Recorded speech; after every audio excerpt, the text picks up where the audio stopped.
Bon anniversaire. Oh, merci. C'est votre anniversaire aujourd'hui, non? Oui. Un 1er avril, c'est pas un poisson d'avril, Non, non? ça évite de prendre la grosse tête.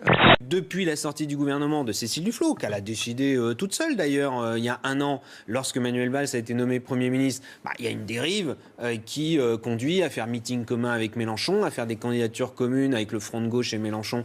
Qu'est-ce que vous proposez Je pense comme qu'il faut réforme changer nos institutionnelle? institutions. Une proportionnelle? Ça, c'est certain. Mais Ça, si vous c'est mettez une la évidence. proportionnelle, vous savez que le Front National entrera en force Et oui, mais les gens votent à pour lui. l'Assemblée nationale. Moi, ce que je veux, c'est que Donc, les gens c'est arrêtent de voter pour lui. démocratique. Oui. À rêver d'un Syriza à la française, enfin toutes ces choses qui n'ont pas été validées par les électeurs. C'est ce qui est dit dans différentes interviews. Les questions de certains journalistes excédés resteront sans réponse.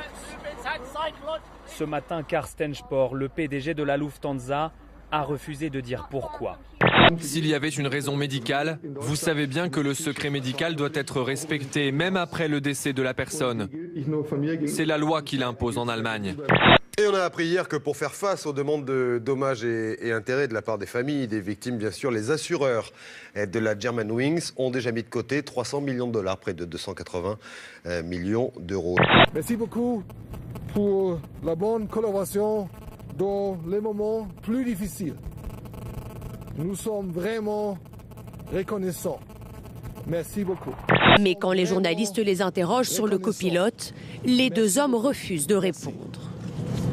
Sir, when did you find the 2009 email from Lubitz? I'm sorry. There's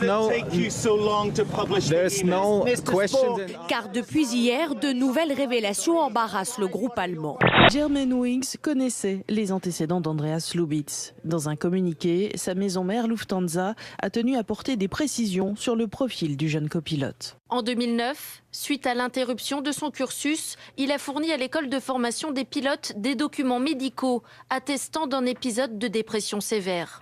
Nicolas Sarkozy est arrivé peu après 8 heures au pôle financier de Paris. Depuis ce matin, il est entendu par les juges. L'affaire remonte à juillet 2013. Au même moment, 3 responsables de la campagne de Nicolas Sarkozy en 2012, justement, ont été placés en garde à vue. Cette fois, il s'agit de l'affaire Big Malion et d'un système présumé de fausses factures mis en place pour l'élection présidentielle.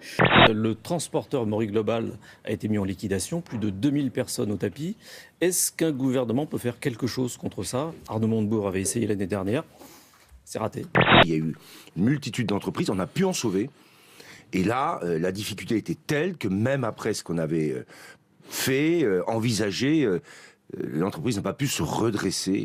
Regardez bien ce que dit Maître Hollande et ce que lui répond un salarié. La liquidation judiciaire de la société Maury Global qui a été prononcée. C'est la fin de la société Maury Global. C'est quand même le gouvernement. C'est le gouvernement. Et donc c'est votre papa et votre maman. C'est les premiers responsables. Eh bien, ce bateau transportait de la cocaïne. Ce bateau nous a ridiculisés dans le monde entier, dit un boss de la mafia calabraise. Et dans le contexte, les flics comprennent qu'il y avait de la cocaïne à bord. La drogue avait été cachée dans le stock de nourriture des cuisines. Donc, les poissons sont, comme vous imaginez, on n'a pas retrouvé la drogue. Les mauvaises ondes, toujours autour de la maison de la radio et de son patron, tout nouveau patron, Mathieu Gallet. 14e jour de grève consécutif avec en prime les nouvelles révélations du Canard enchaîné qui décidément ne lâche pas Mathieu Gallet, qu'il surnomme même Mathieu Galère. Le jeune président de Radio France n'en serait pas à son coup d'essai. En poste à l'INA entre 2010 et 2014, ses dépenses en rénovation et consulting frisent avec le million d'euros. Comment pouvez-vous vous étonner des difficultés financières de Radio France?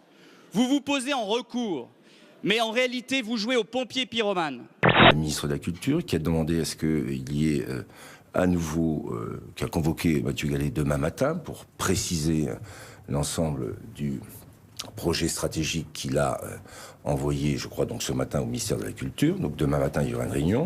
C'est votre gouvernement qui est responsable de la crise actuelle de Radio France. Votre ministre de la Culture et de la Communication brasse du vent en convoquant 2 fois en une semaine le président de Radio France. Mais pourquoi faire? La mauvaise gestion, c'est vraiment ce qui nous met en colère. On a une équipe à la direction depuis des années, là, il plombe la boîte, quoi. Il plombe la redevance publique. Il faut quand même se rappeler comment cela se passait de votre temps. Les nominations et la vie, c'était simple comme un coup de fil du président de la République. S'il vous plaît, monsieur Meunier, monsieur Meunier. Alors où est la modernité et la transparence là-dedans? Au Népal, un rhinocéros a semé la panique dans la commune de Nakwampur. L'animal échappé du parc national est arrivé en ville où il a visiblement été surpris par le monde et s'est mis à charger les passants. En Turquie, une prise d'otage s'est terminée dans un bain de sang, sans survivants.